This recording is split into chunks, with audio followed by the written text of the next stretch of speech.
Okay बच्चों, आज जो है ना हम आपको पढ़ाएंगे आपका चैप्टर नंबर 4 है जो कि है physical and chemical changes of matter. अच्छा, आपने एक बात याद रखनी है कि मैं ये आप लोगों का जो है ना ये चैप्टर नंबर 4 आपको ये पढ़ाऊंगा इसमें।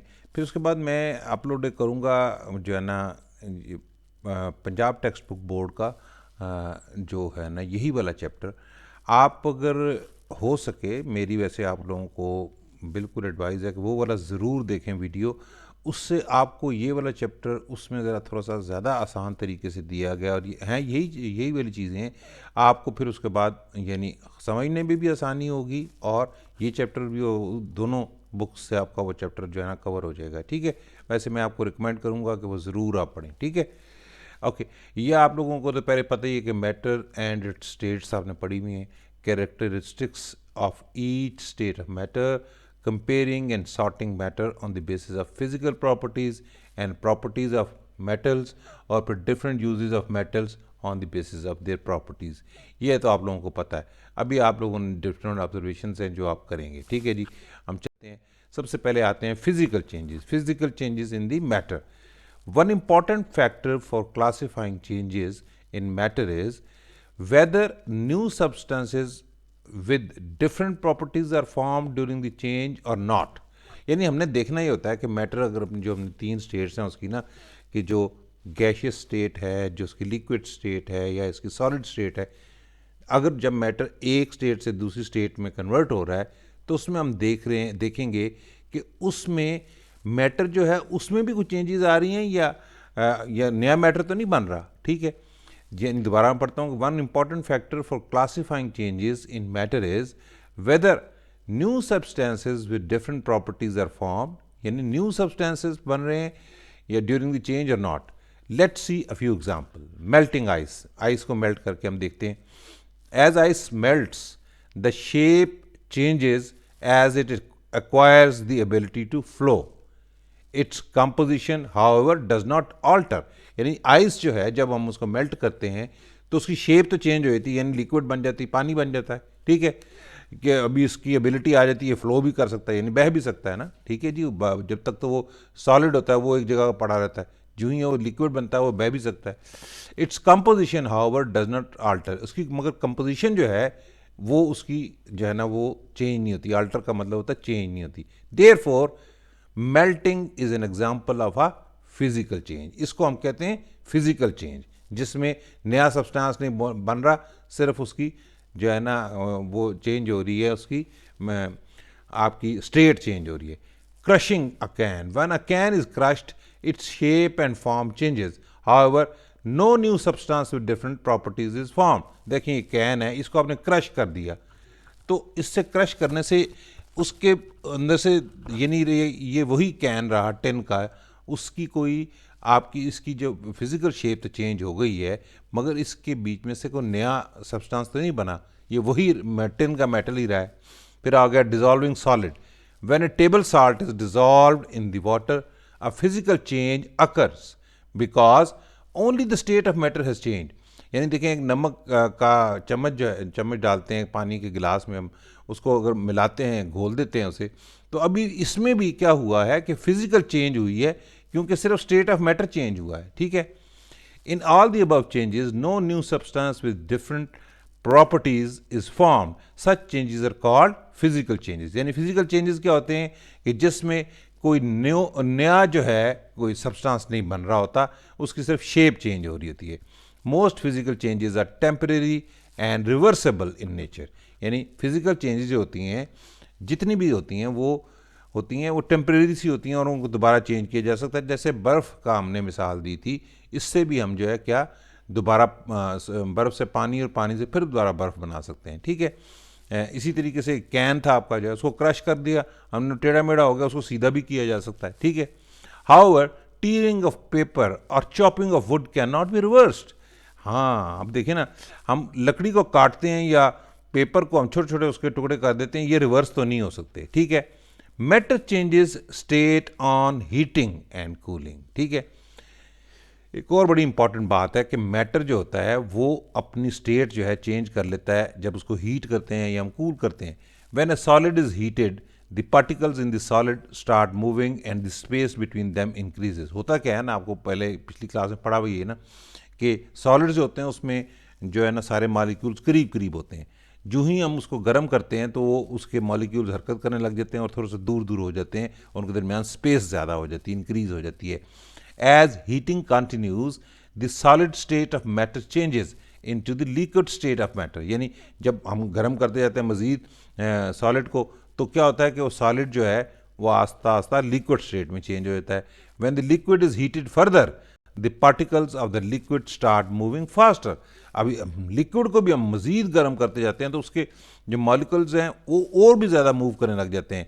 So as the particles move faster, the state of matter changes from liquid to gas।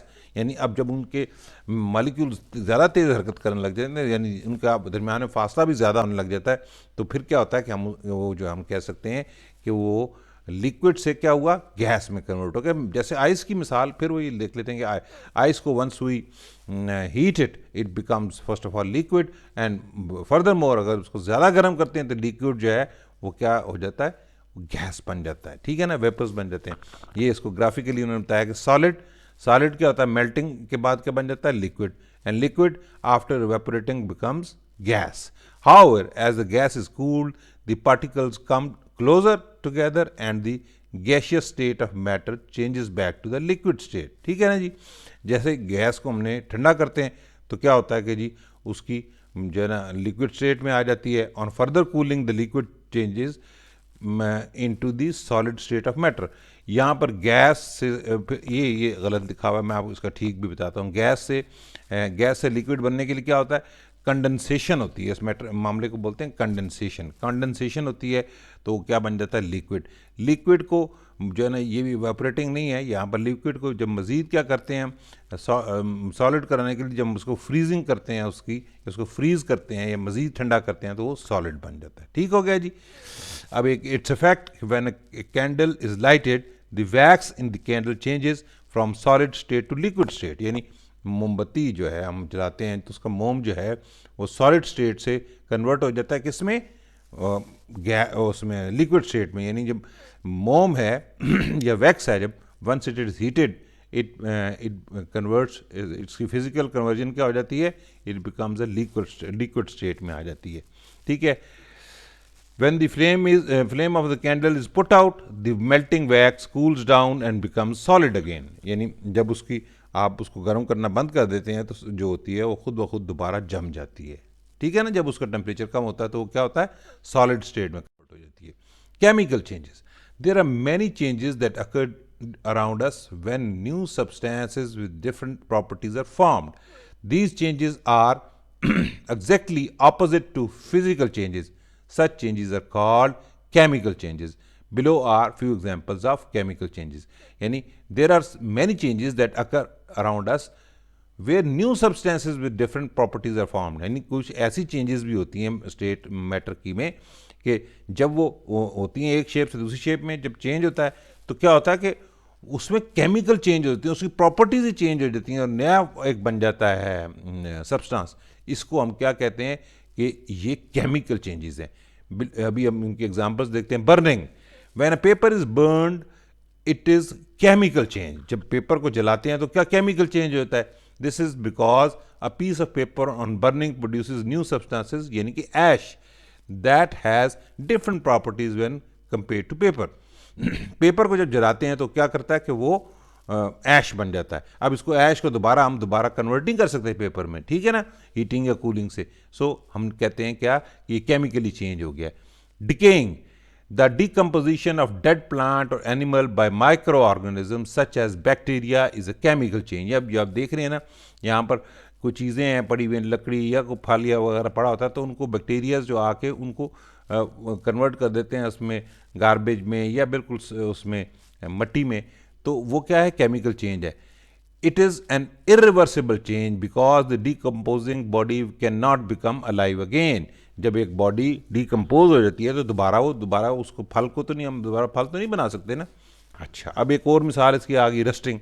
When a metal is expose to moisture it starts to rust gradually. Rusting of metal is a chemical process which changes the appearance of metal. यानी rusting या जंग लगना भी जो है ना इसी तरीके से एक ऐसा काम है कि जिससे आपकी केमिकल चेंज होती है और ये रिवर्स नहीं हो सकती. Food spoiling, a process that makes an edible product unfit for eating, is refer to as food spoiling. यानी फूड का ख़राब हो जाना भी है, वो भी ऐसा ही है कि जी उसमें दोबारा रिवर्स नहीं हो सकता. A number of factors such as microorganisms, light, temperature, moisture, etc. are responsible for food spoilage. यानी फूड स्पॉइल होने की बहुत सारी वजह हो सकती हैं. माइक्रो ऑर्गेनिजम्स जो हैं वो वजह हो सकती हैं, उसकी लाइट हो सकती है, टेम्परेचर हो सकती है, मॉइस्चर हो सकती है, जिसकी वजह से फूड जो है वो चेंज हो जाता है और उसको दोबारा ठीक नहीं किया जा सकता.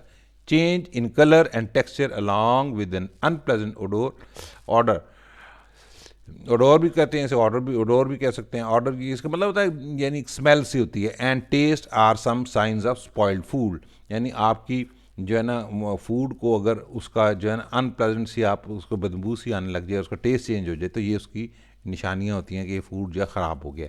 Chemical change occur due to the chemical reactions. Most chemical reaction changes are irreversible. That is why they can not be reversed. Also most chemical changes are permanent in nature. Chemical changes की भी हमने बात की थी, जैसे कि physical changes तो जो है रिवर्सिबल होती हैं, जबकि केमिकल चेंजेस जो हैं वो रिवर्सिबल नहीं होती. यानी एक दफ़ा फूड ख़राब हो जाए तो दोबारा उसको ठीक नहीं किया जा सकता. मेटल को अगर रंग लग जाए तो ठीक नहीं किया जा सकता. किसी चीज़ को बर्न कर दिया जाए तो वापस उसको दोबारा शेप उसी में नहीं लाया जा सकता. ठीक है जी. अब आ जाता है difference between physical and chemical changes. We have already read about physical and chemical changes. Let's summarize the differences between them. Physical changes. No new substances with different properties are formed. यानी कि physical change में क्या होता है कि नया substance कोई नहीं बनता, जबकि केमिकल चेंजेस में new substances with different properties are formed. इसमें क्या होता है कि नए सब्सटेंसेस बनते हैं और जिनकी प्रॉपर्टीज भी डिफरेंट होती हैं. फिर फिजिकल चेंज में क्या होता है कि most physical changes are temporary, जबकि मोस्ट केमिकल चेंजेस में most chemical changes are permanent. फिर उसके बाद आएगा फिजिकल चेंजेस में most physical changes can be reversed and most chemical changes can not be reversed. Examples इसमें क्या है? Melting of ice, stretching of a rubber band. ठीक है, वो और हमने कैन का भी शेप चेंज करके देखी थी. फिर उसकी केमिकल चेंजेस की एग्जांपल क्या है? Changing of milk into curd. ठीक है जी. डाइजेशन ऑफ फूड, यानी हमने फूड को एक दफ़ा डाइजेस्ट कर लिया, वो दोबारा वापस तो नहीं हो सकता ना. फूड तो नहीं दोबारा बन सकता. इसी तरीके से जो दूध या दही बन जाता है तो वो दोबारा वापस तो नहीं दूध बन सकता. ठीक है, हाँ ओके. अब यहाँ तक तो आपने पढ़ लिया. अब हम चलते हैं, आपकी एक्टिविटी ये आपकी बाद में करेंगे, या आप लोगों को स्कूल में ही कराई जाएगी या मैं अलग से आपको करवा दूँगा. ठीक है. अब इसकी समरी एक आ जाती है कि in physical changes no new substances with different properties are formed. Most physical changes are temporary and reversible in nature. Dissolving and crushing are examples of physical changes, जबकि heating or cooling an object results in changes of state of matter. ठीक है जी. In chemical changes, new substances with different properties are formed, and rusting, burning and decaying are some examples of chemical changes. ये तो आज आपकी reading हो गई. अब next lecture में हम आपको ये सारा टाइम टू असेस वाली एक्सरसाइज कराएंगे.